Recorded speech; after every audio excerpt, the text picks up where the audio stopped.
An officers' hostel at the Air Force Administrative College in Coimbatore generates over 3,000 litres of greywater every day. This wastewater is primarily generated from bathrooms and laundry. This greywater is collected in separate surge tanks after passing through a primary filter.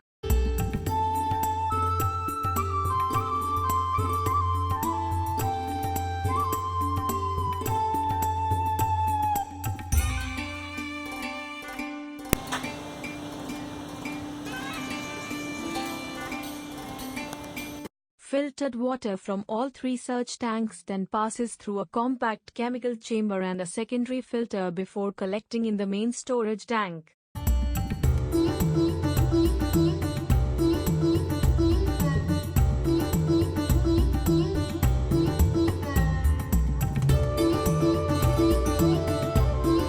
Filtered and cleaned greywater is pumped to the sports field through a flexible pipe.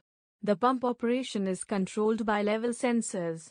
Dissolved organic compounds in the greywater are beneficial for growth of the natural grass.